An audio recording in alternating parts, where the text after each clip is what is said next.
Good morning, পূর্বাজ লাইফস্টাইলে সবাইকে স্বাগত জানাচ্ছি। তো আজকে হচ্ছে রবিবার আর এখন বাজে হচ্ছে 10:30। তো এই মাত্র পুজো সেরে উঠলাম। আজকে মাথায় শ্যাম্পু করেছি জানেন, ওই জন্য এরকম হয়ে আছে চুলগুলো। আজ একটা নতুন জিনিস লাগিয়েছি, নতুন একটা হেয়ার সিরাম লাগিয়েছি। তো দেখছি কেমন চুলটা থাকে। আমার যে সিরামটা আমি লাগাতাম সেটা না চেঞ্জ করলাম, অনেক বছর হয়ে গেছে, তো আর ওটা লাগাতে ভালো লাগছে না। একটা নতুন সিরাম লাগালাম, দেখি চুলগুলো তো ভালোই লাগছে, বেশ হাত দিলে পরে বেশ সফট সিল্কি লাগছে। তো আজকে শ্যাম্পু করেছি তো ওই জন্য এরকম হয়ে আছে কপালটা। হ্যাঁ, ওটা সেট হতে টাইম লাগবে। যাই হোক, এই মাত্র পুজো করে উঠলাম। আর আজকে তো জলখাবার খেয়ে টেয়ে বাপ বেটা দুজনেই একসাথে বেরিয়ে গেল, তাদের নার্সিংহোমে কি মিটিং আছে। হ্যাঁ, বলেছে আসতে দেরি হবে। তো যাই হোক, আমি এবার একটুখানি জলখাবার খাই।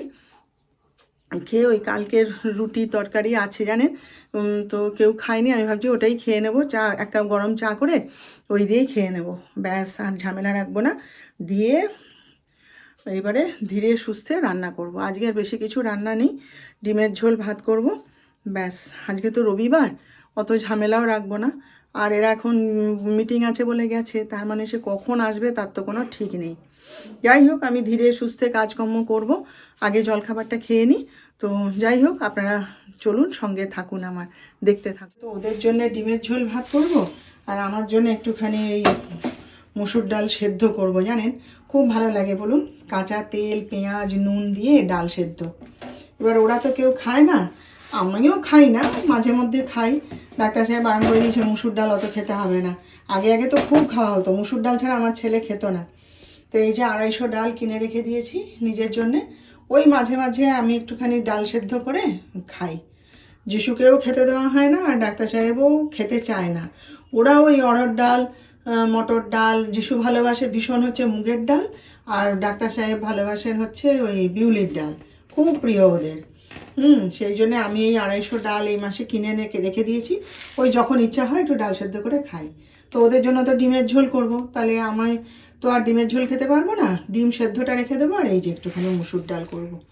চলুন এটা ভিজিয়ে রাখি একটুখানি গরম জলে, দিয়ে তারপর সেদ্ধ করে। রান্না বান্না তো সব কমপ্লিট হয়ে গেল, বেশি কিছু তো রান্না নয়। আর কি বলুন তো, একা ঘরে রয়েছে তো কারোর সঙ্গে কথা বলার নেই। হ্যাঁ, কোনো আর বাকি কোনো কাজ নেই, সব কাজই সকালবেলায় টপ টপ টপ টপ করে হয়ে গেছে। তো সেই জন্যেই চট করে আরও হয়ে গেল। ফাঁকা ঘরে তাড়াতাড়ি কাজ হয়ে যায়, আর লোকজন ঘরে থাকলে কী হয় বলুন তো, রান্না করতে করতে একটুখানি গল্প করতে দাঁড়িয়ে গেলাম, একটু হাসি মজা হচ্ছে, কোনো একটা জিনিস শুনতে ডাকলো, হ্যাঁ এদিকে এসো, কি যিশু ডাকছে মা শুনে যাও, ওই করে করে সময়টা আরও হয়ে যায় দেরি। আর আজকে তো কথা বলার কেউ নেই, ঘরে ফাঁকা ঘর, চুপচাপ চটপট চটপট হয়ে গেছে রান্না। তো যাই হোক, তারা তো এখনও কেউ আসেনি, ছেলেটা যে কখন আসবে কে জানে। সে তো সেই সকালবেলায় 2টো বিস্কুট আর 1 কাপ চা এই খেয়ে বেরিয়ে গেছে, আর কিচ্ছু খায়নি। বসে বসে গল্প করছিল, তো ওর বাপি ওকে ডাকলো যে চলে আয়, দেরি হয়ে যাচ্ছে বলতে ও বেরিয়ে গেল তাড়াহুড়ো করে। এখন কখন আসবে কি করবে জানি না, আর ডাক্তার সাহেবের কথা তো বাদই দিন, সে তো যে কখন আসবে সে তার ব্যাপার। তো দেখা যাক, আমি ততক্ষণ গোপালের ভোগটা দিয়ে দিই, দুপুরের ভোগটা, তারপর দেখা যাবে কি হয়। চল।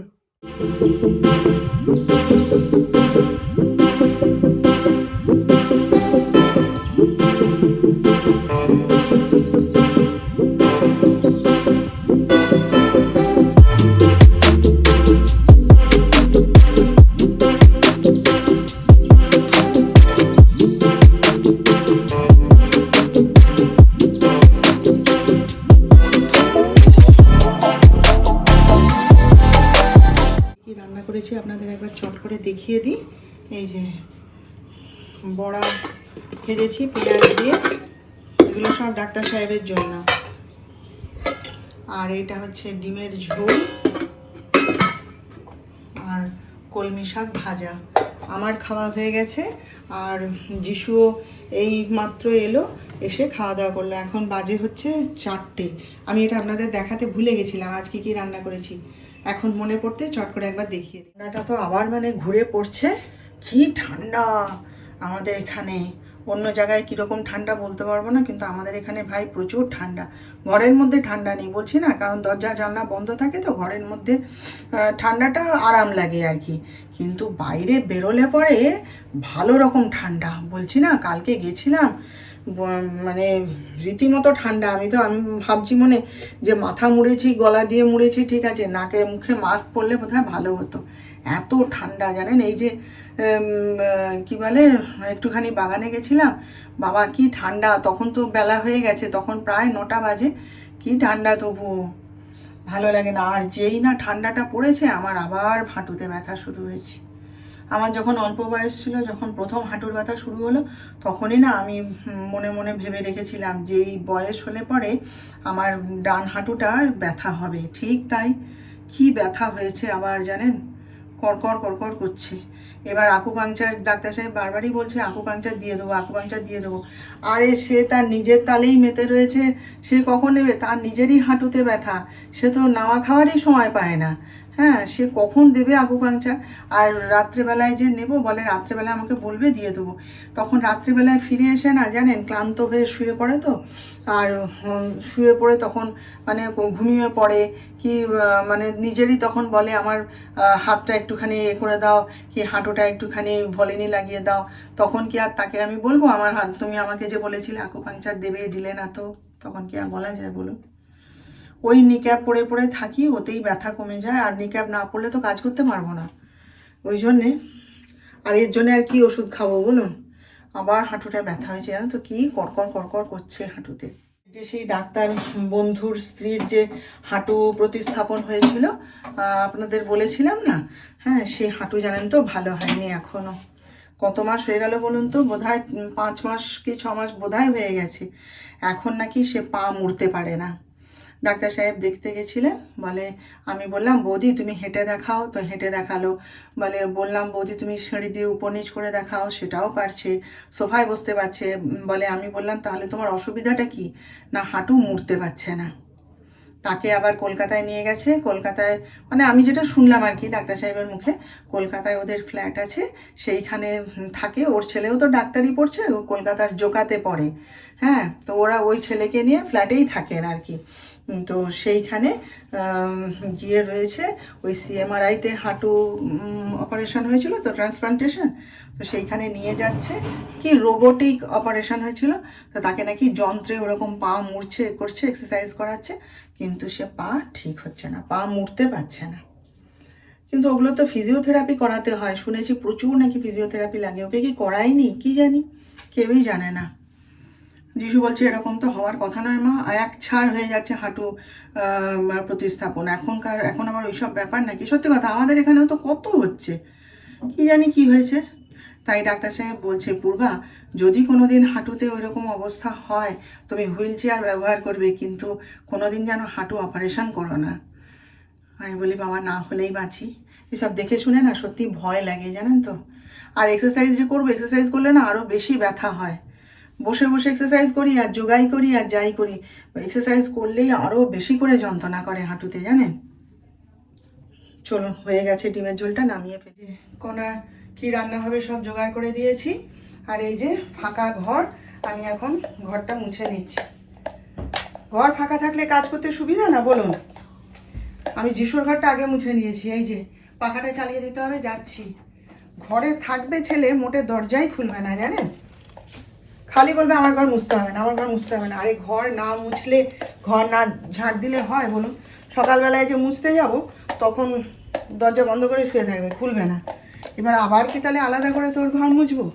আমি সেদিনকে তাই বলেছি, কণা হাসছে, আমি সেদিনকে তাই বলছি তোর ঘর মুছতে দিস না, ঝাঁট দিতে দিস না, তোকে ভূতে ধরবে, দাঁড়া। কণা হাসছে, আমি বলি হ্যাঁ তো। তাই বাপ বেটা দুজনেই তো বেরিয়ে গেল, আমি সেই সুযোগে ফাঁকা ঘর পেয়ে চটপট ঘরটা একটু মুছে নিচ্ছি জানেন। আবার পাম্প চালিয়ে দিয়ে এলাম, পাম্পে আবার জল নেই, জল ভরতে গিয়ে দেখি এক ছিটা জল নেই, আবার পাম্প চালিয়ে দিয়ে এলাম। বলেছি না, সময়কে সব সময় কাজে লাগাতে হবে, বুঝেছেন? ওই এখন করছি তখন করছি অমুক করছি করতে করতে মানে অলসতা দেখালেই ব্যাস কাজের 12টা বেজে যাবে। একটু উঠে কষ্ট করে টাইমের মধ্যে যদি কাজগুলো করে নেওয়া যায়, তাহলে কোনো কাজই কাজ নয়, নাকি বলুন? চলুন যিশুর ঘরে পাখাটা চালিয়ে দিয়ে আসি, এসে যাবে ঘর। ওবেলায় তো কোনো ডাল খাওয়া হয়নি, আজকে ডিমের ঝোল করেছিলাম, তাই এবেলায় একটু অড়হর ডাল করালাম। তো পেঁয়াজ টেঁয়াজ সব দিয়েই করেছে, কিন্তু একটু ধনে পাতা দিলে ভালো হতো। ধনে পাতা নেই, কাঁচা লঙ্কা নেই। আমি বলি যা আছে তাই দিয়েই করে দিত। তো এই যে করে দিয়ে গেল। আর কণা যাওয়ার পরে প্রতিদিনই আমি তরকারিটা একটু মুখে দিয়ে দেখি, যদি একটু নুন টুন কম থাকে তাহলে দিয়ে দেবো, কারণ ডাক্তার সাহেব খেতে বসে তখন নুন কম লাগলে রেগে যায়। তো এই ডালটাতেও একটু নুন কম লাগছিল, তো একটুখানি নুন দিয়ে দিলাম জানেন। আর এখানে রুটি আছে, কিন্তু রুটির ক্যাসারোল এখন খোলা যাচ্ছে না, কারণ এমন টাইট করে দিয়েছে, গরম রুটি তো আটকে দিয়েছে, ক্যাসারোল আটকে গেছে। এটা ঠান্ডা না হলে খোলা যাবে না। বসে বসে একটুখানি পাগলু দেখছিলাম জানেন। ওই পুরোনো সিনেমা, কিন্তু দেখতে ভালো লাগে তাই না।